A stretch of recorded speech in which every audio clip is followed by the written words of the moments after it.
Nancy Guthrie's son-in-law, Tommaso Cioni, has been getting a lot of attention in the Nancy Guthrie disappearance case, as he was reportedly the last one to see her. Now new footage has been released in Guthrie's alleged kidnapping. The FBI released clips from her camera, which showed a masked figure at the doorway. The first look at the potential suspect in Guthrie's case has led to renewed interest in Cioni. Several people took screen grabs from the video footage and images released by the FBI and placed them alongside Cioni's photos. One user said, "Do you see a mustache in addition to those eyebrows that go to the center of the bridge of his nose? I could be wrong, but it looks just like him." Another added, "Newly released images of the suspect in the kidnapping of Nancy Guthrie appear to show that he has a mustache.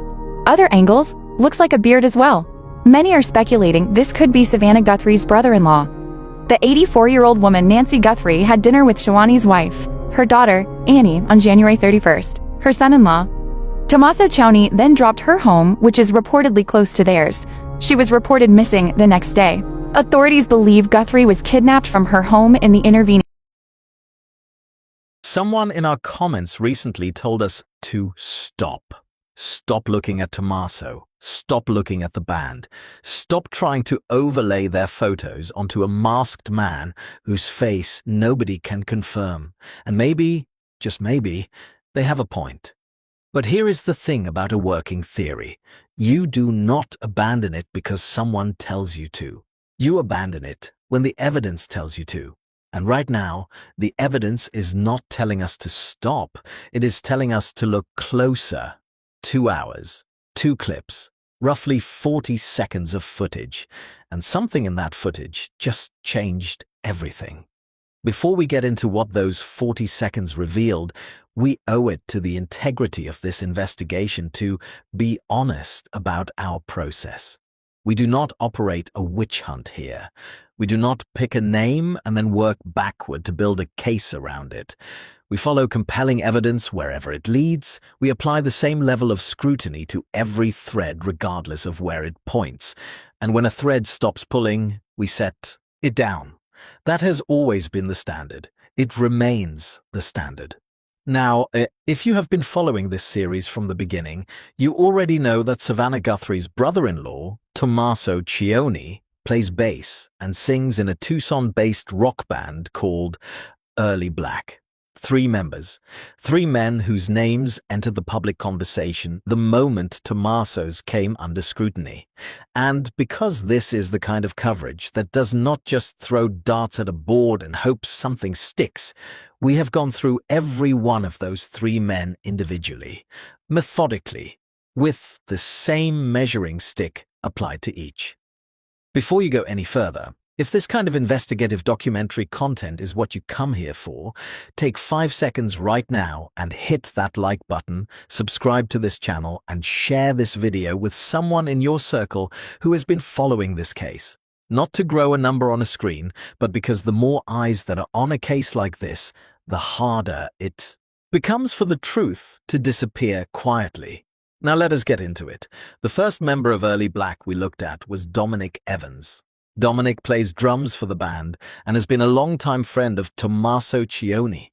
When Tommaso's name surfaced as a subject of public interest in the disappearance of Nancy Guthrie, people naturally began looking at those in his orbit, and Dominic's name was among the first to come up. Now, his eyes attracted some attention online. But when we held his physical profile against the FBI's forensic analysis of the Nest camera footage, which placed the suspect at approximately 5'9" to 5'10" with an average build, something did not line up. Dominic Evans, by most available assessments, reads shorter than that established range, and so for the purposes of our working theory, he was set aside, not accused, not cleared in any official sense. Set aside. For what it is worth, Evans was questioned by investigators for approximately 45 minutes early in this investigation and has not been contacted by law enforcement since.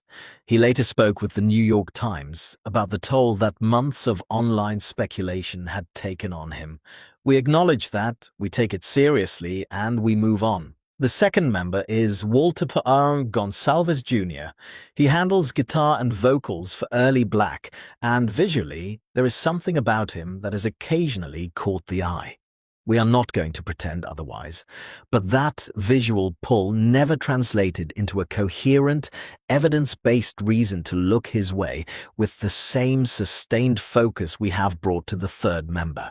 Nothing in his public profile, his physical characteristics, or his known movements created a thread worth pulling with the same seriousness. So he remains, for now, on the periphery of this working theory. And then there is Tommaso Cioni, 50 years old, born in Italy, educator, musician, writer, husband of Annie Guthrie, Savannah's older sister. The man who, on the night of Saturday, January the 31st, 2026, drove his mother-in-law home after a family dinner, pulled up to her house in the Catalina foothills at approximately 9:48 in the evening, and, according to the Pima County Sheriff's own account, waited in his vehicle until Nancy was safely inside her home before driving away. Let that land for a moment. He is the last confirmed person to have seen Nancy Guthrie alive. That is not opinion. That is the official timeline established by law enforcement. And that singular fact, that he is the last known witness to Nancy's safety on the last night she was ever seen, is the reason his name has never fully left this conversation, no matter how many people in our comments section have told us to stop saying it. Now, being the last person to drop someone off does not make a man guilty. People drop family members off after dinner all the time. The drop-off alone means nothing in a vacuum.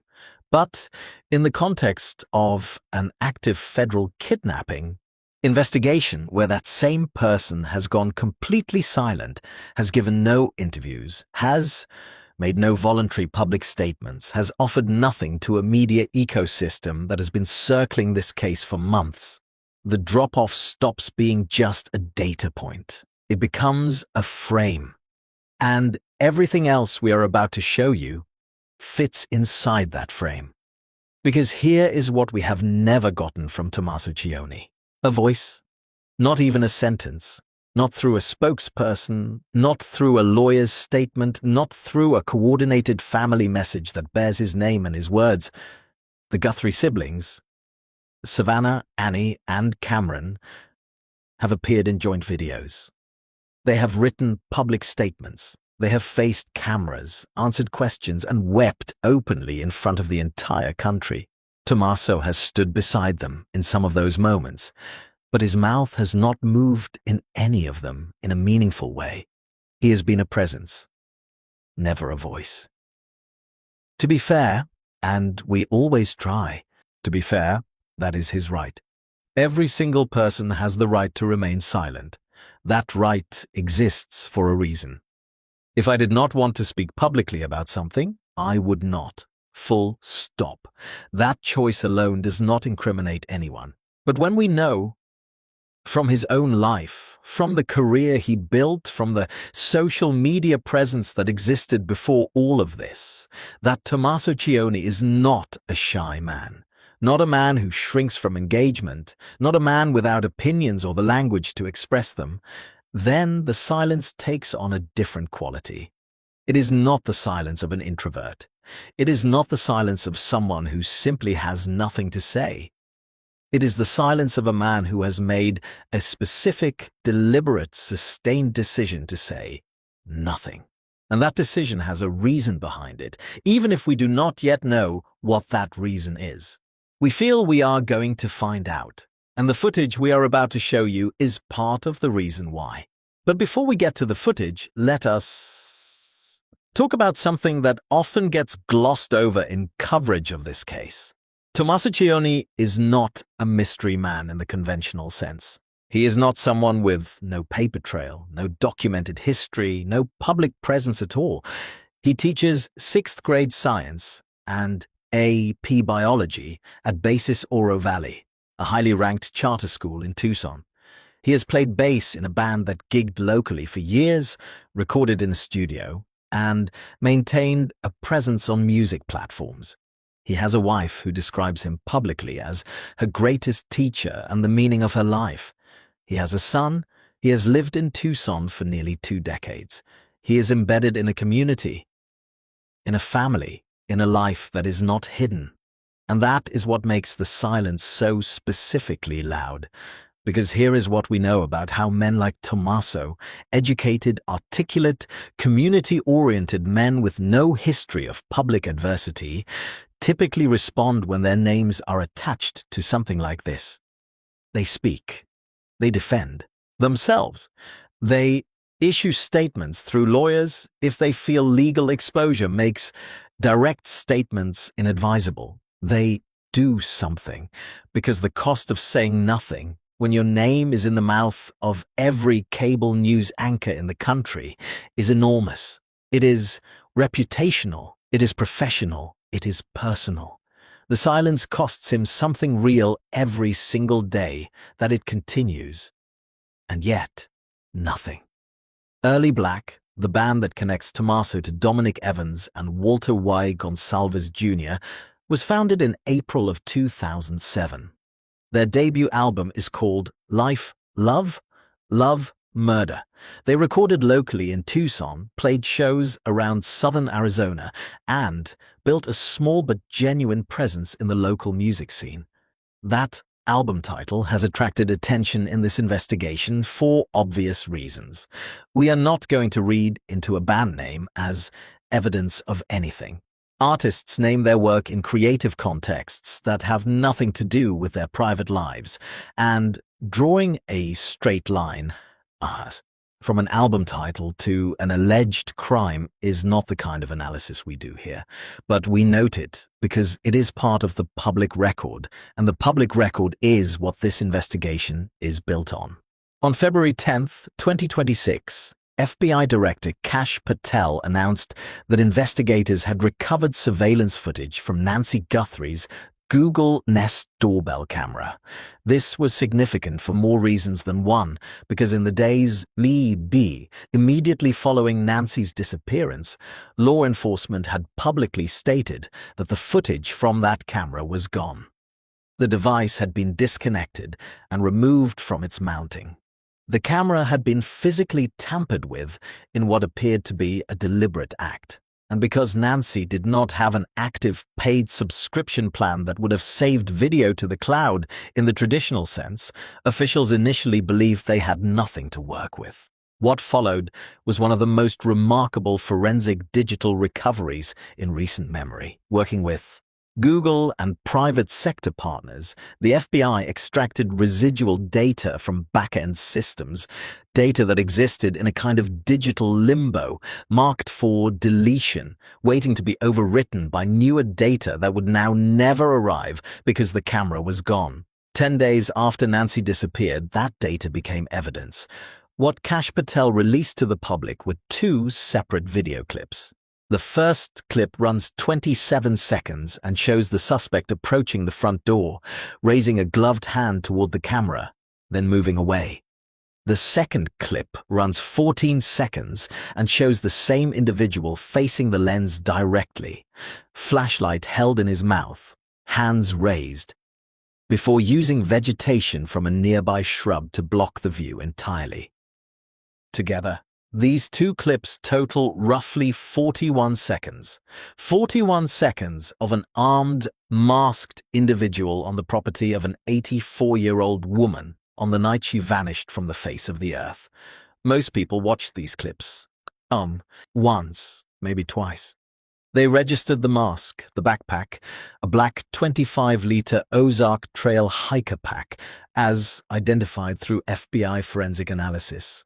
The gloves, the firearm in the front holster, they formed an impression and they moved on.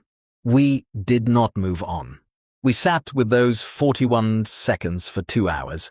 We looped them. We slowed them down, frame by frame. We paused at every point where the subject's body was in motion and asked, "Is there anything here that we have not looked at yet? Is there something in this footage that has been in plain sight the entire time and has not been named?" And somewhere in those 2 hours, something shifted from background noise into a signal. Before we get to what we found, we want to ask a quick question of everyone watching. Drop your location in the comments below. It does not matter where in the world you are right now. We have monks in this community from every corner of the globe, from every time zone, following this case with the same intensity we bring to it here. There is something about a story like Nancy Guthrie's that crosses every border and speaks to something universal about how we protect the people we love. Let us know where you are watching from. The comment section is open. Now, back to those 41 seconds. The first thing we noticed, and we almost dismissed as coincidence, was a slight hitch in the suspect's step. Watch the way he moves across the porch in that first clip. There is a small but consistent irregularity in his stride, particularly as the left leg advances. At first read, it looks like caution. It is dark. The porch surface may be uneven. A person approaching a property at that hour with that kind of intent is going to move deliberately, carefully. Anyone could produce a slight irregularity in their step under those conditions, so we held that observation loosely and kept watching, and then the foot did something. As the left leg extends forward and the foot meets the ground, the foot does not land straight. It juts outward, angling noticeably away from the center line of the body, not dramatically. Not in a way that would stop you on a first viewing, but unmistakably once you see it. And then the right foot does the same thing. Every single step. Consistent, bilateral, structural. This is not terrain. This is not cautious footwork on an unfamiliar surface. This is anatomy. This is the way this man's body is built. The product of a skeletal alignment that dictates exactly how he distributes his weight every time his foot leaves the ground. And when we then pulled back to a frame where the suspect is standing completely still, not walking, not moving, just standing in place, we saw the same thing confirmed in his resting posture, both feet pointing outward, even at rest, even when there is no stride to account for it. The medical term for this condition is out-toeing. In casual language, it is called duck feet. And before anyone says it, yes, we know how that sounds.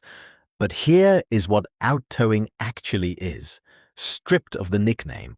It is a structural condition that originates in the rotation of the hip or the tibia during physical development. It is not a habit.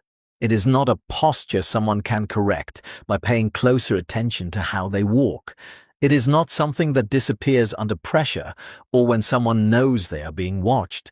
A person with out-toeing cannot walk straight by concentrating on walking straight, any more than a person can lengthen their femur by choosing to think about it.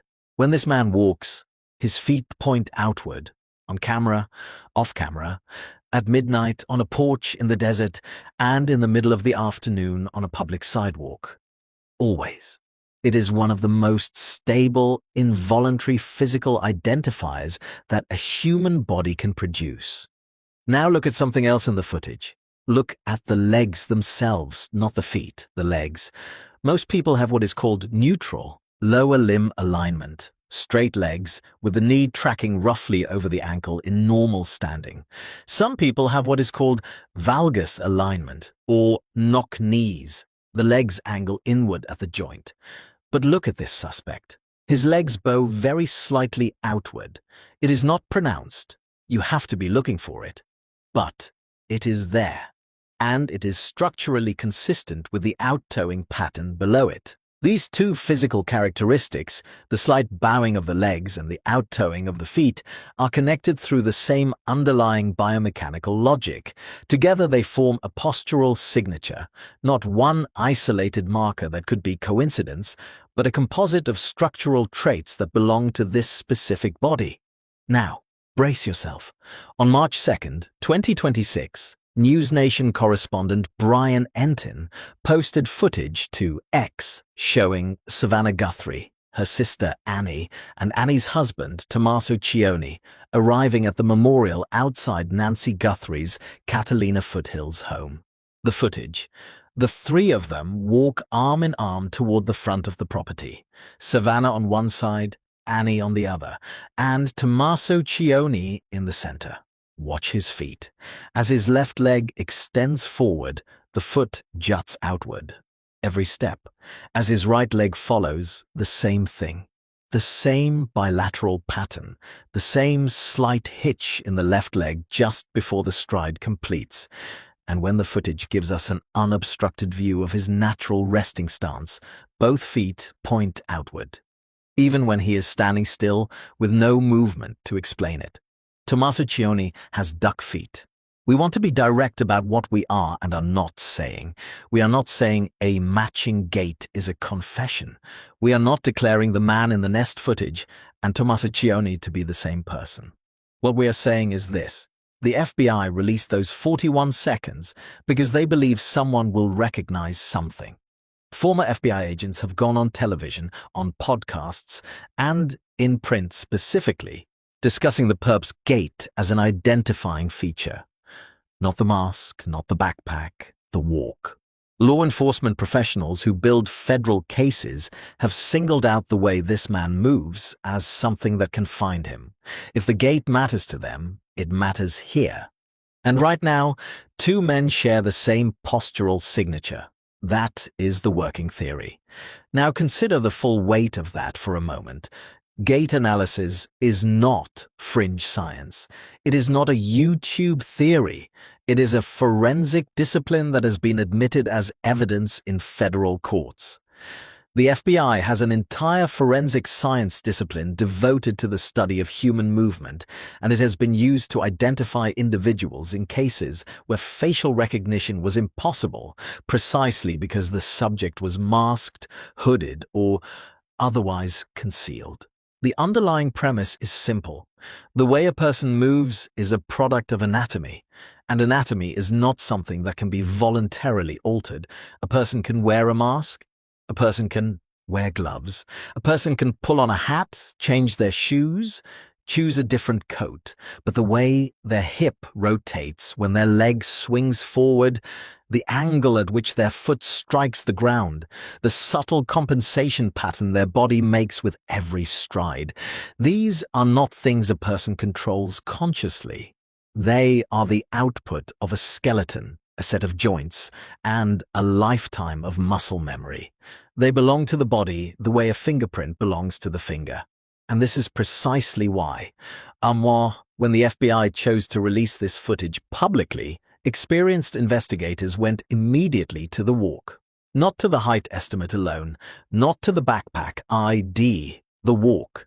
Because of everything visible in those 41 seconds, the walk is the one thing that cannot be bought at a hardware store, rented from a costume shop, or discarded in a trash can on the way home. The most common objection we hear when this theory comes up, the perp looks bigger. His build appears heavier than what we know of Tommaso. And so either the footage shows an entirely different man, or the theory falls apart on body type alone. We have sat with that objection. We have taken it seriously. And here is exactly where it falls apart. January 31st, 2026, in Tucson, Arizona, was not a cold night. The overnight low hovered around 57 degrees Fahrenheit. Tucson, that winter, confirmed by the National Weather Service, was running nearly 5 degrees above the historical seasonal average. The Arizona Daily Star reported it as the warmest winter in Tucson's recorded history going back to 1894. Not a single frost was recorded in the entire winter period. The idea that this suspect was dressed in heavy layers because of frigid temperatures does not survive contact with the recorded meteorological data for that night. But here is the point. The double-layer argument does not require cold weather to hold. Think through what this operation demanded. Whoever this person was, planned a calm. Nighttime abduction from a private residence in an affluent, spread-out neighborhood with limited street lighting and few nearby cameras. They approached the home on foot in complete darkness, armed, masked, and carrying a backpack. They brought gloves. Every single element of their appearance speaks to premeditation, to someone who sat down in advance and thought through exactly what this would look like on camera, what trace evidence they might leave behind, and how to minimize both. This is not the behavior of someone who dressed casually for the weather. This is the behavior of someone who dressed with specific, deliberate intent. And loose outer layers serve a clear tactical function. They conceal the true shape of the body underneath. They add bulk to a silhouette that, without the extra layers, might be immediately recognizable to anyone who knows the person wearing them. On a mild 57-degree night in the Arizona desert, the decision to wear heavy, layered outer clothing has nothing to do with comfort. It has everything to do with making sure that when the footage surfaces, and this person apparently knew there was a camera because they tampered with it, the first question investigators ask about the suspect's build produces an answer that does not match. Look at those outer pants one more time. Look at the way the fabric hangs. The drape and weight of that material is not the behavior of a single layer lying naturally against the body. There is something underneath, a secondary layer that creates a compressed, padded quality to the silhouette, a rigidity that a single-layer fabric does not produce. During live television coverage of the FBI's footage release, a female commentator on one of the major cable programs pointed directly to the suspect as he turned on camera and made a remark about the shape of his clothing. The remark was remembered, partly because it landed with some humor, but also because it was the same observation we had made the very first time we watched that footage, before any commentator said a word. The first instinct was, that man has a second pair of pants on underneath, and instincts that keep getting reinforced tend to mean something. Now, let us address why we abandoned facial overlays, because this deserves a complete explanation. For a period of time, we attempted to align publicly available images of persons of interest with stills from the Nest footage, looking for structural consistency in the facial features. We stopped, not because it was unproductive, but because it was geometrically dishonest. The Google Nest doorbell at Nancy's home was mounted at approximately midsection height, angled upward, and shooting through a wide-angle lens. Wide-angle lenses introduce barrel distortion, a warping effect that pushes the center of the frame outward and compresses the edges. Every image captured by that lens is geometrically altered relative to how the human eye would see the same scene in person. To produce a valid facial overlay, you would need a reference image of your subject taken from the same height, the same upward angle, through the same lens distortion profile. That image does not exist for anyone in this case. It cannot exist. So, even when an overlay appeared to match, even when the eyes lined up, even when the nose bridge seemed to align, the conclusion could never be trusted. The geometry was always incompatible. But a gait does not distort with a lens. The structural relationship between how a man's hips rotate, how his knees track, and how his feet contact the ground is not a function of focal length or camera placement. It is a product of bone, and bone does not care who is filming or from what angle or with what lens. This is why former FBI agents have consistently identified the gait as the most valuable feature in this footage. Not the mask, which conceals everything, not the build, which can be artificially padded, the walk. Because the walk belongs to the body, and the body cannot be disguised. If you have made it this far into this video, go to the comments right now and drop the words, "I am still here." We want to know who is watching when we get to what comes next, because what comes next is the part that changed this investigation for us. There is a moment in this investigation that we have returned to more than any other. It did not happen in a courtroom, in a press conference, or in a leaked document. It happened on a Monday afternoon in early March. on the front walk of a house in the Catalina foothills, in front of a pile of yellow flowers and handwritten notes left by strangers who had never met the woman they were grieving for. On March 2nd, 2026, Savannah Guthrie, her sister Annie, and Annie's husband Tommaso Cioni visited the memorial that had grown outside Nancy's home. News Nation's Brian Entin was there. He filmed the moment they arrived. He posted the footage to X. And for the purposes of our working theory, the most important thing about that moment is not what was said and not what was felt, but the simple fact that Tommaso Cioni was there at all. Because here is what we know about Tommaso Cioni in the weeks leading up to that visit. He was invisible.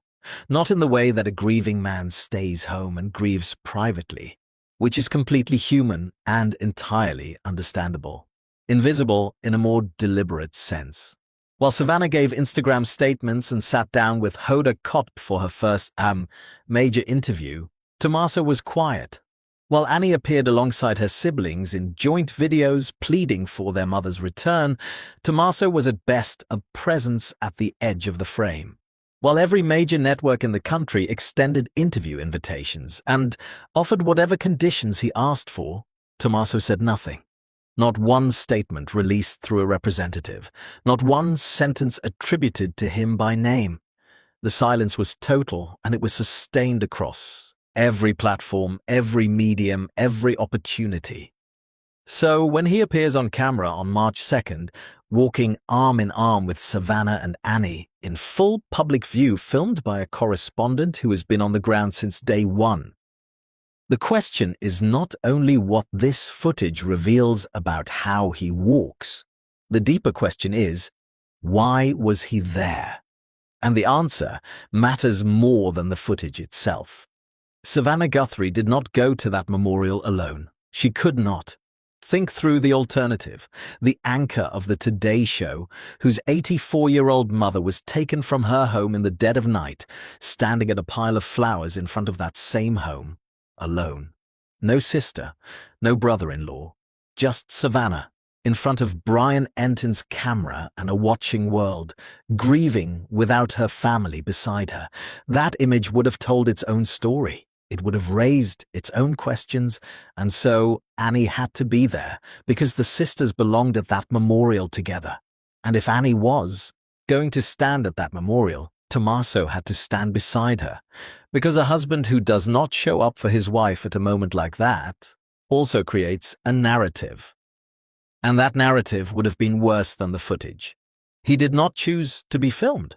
He was caught in the one situation where both options put him in front of a camera, and he chose the one that looked like what a husband is supposed to do. We understand that. We might make the same calculation under the same pressure, but the footage exists now.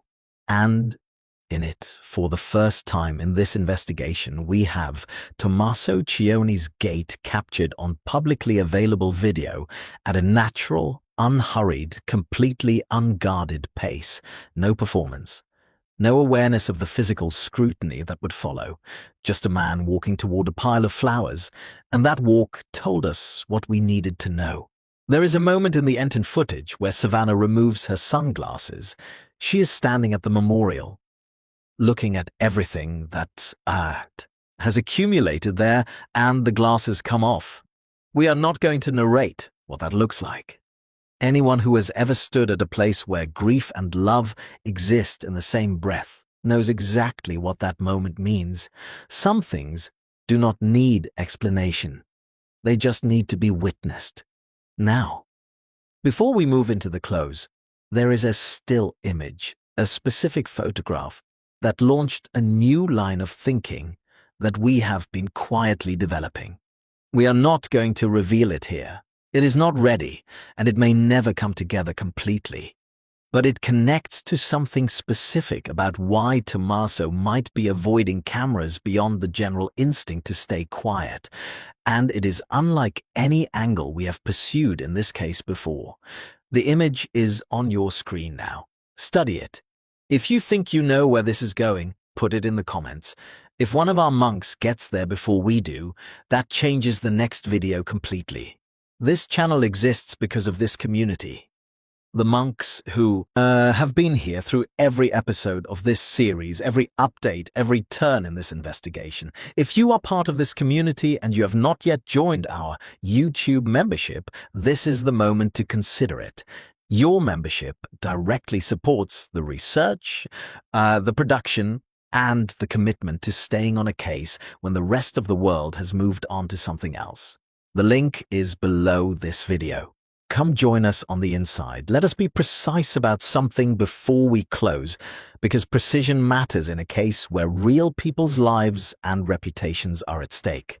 Pima County Sheriff Chris Nanos went on record early in this investigation and cleared the Guthrie family and their spouses, all of them, including Tommaso.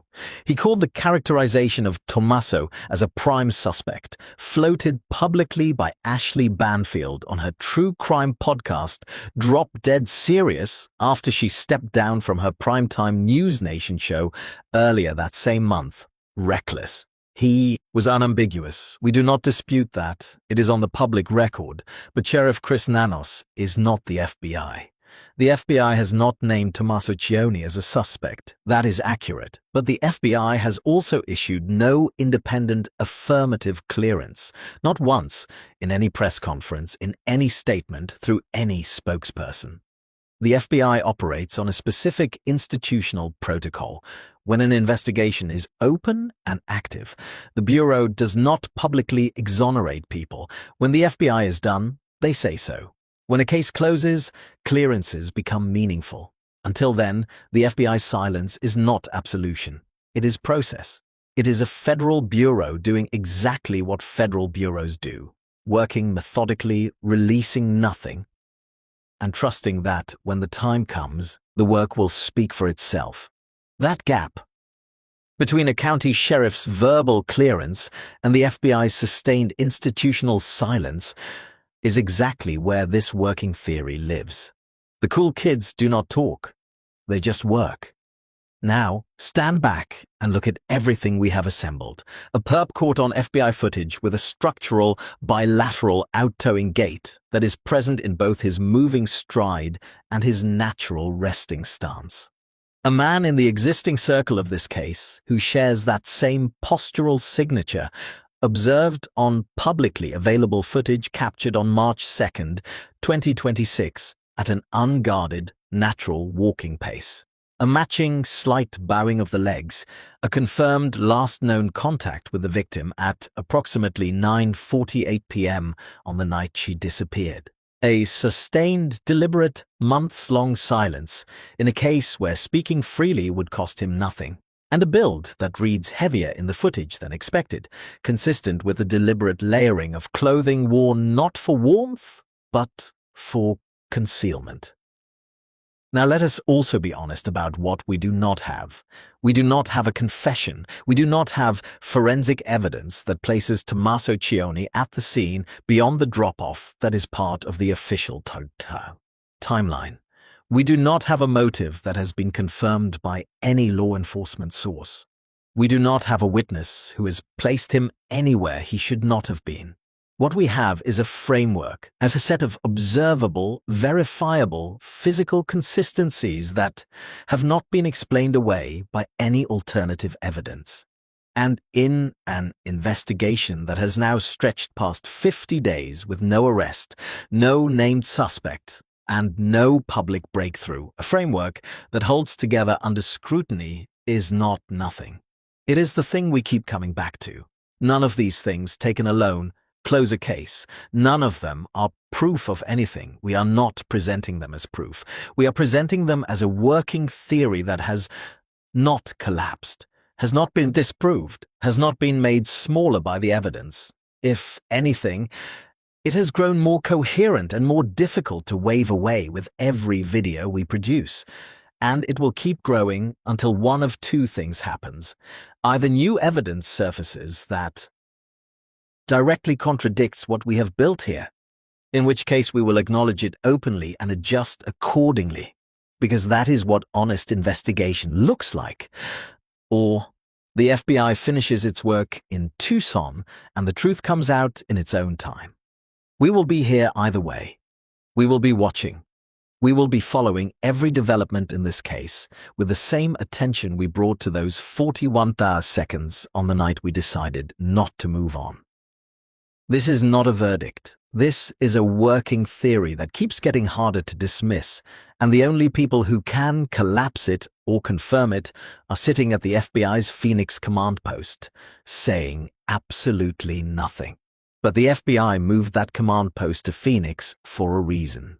Resources, scale, long-term operational capacity. This investigation is not winding down. It is settling in for the long game, and so are we. We will keep watching.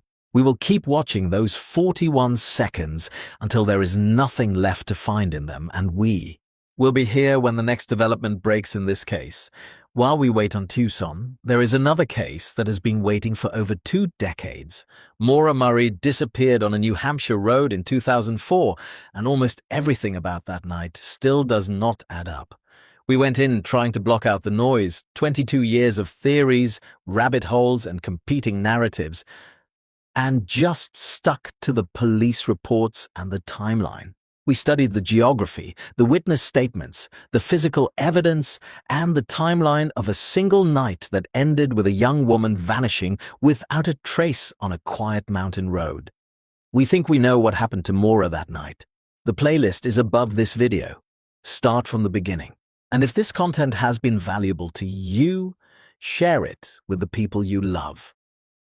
Because stories like Nancy Guthrie's are a reminder that something this devastating can happen to any family, on any night, in any neighborhood. The more people who are paying attention, the harder it becomes for this to happen quietly again. Go protect the ones you love, and love the ones who protect you.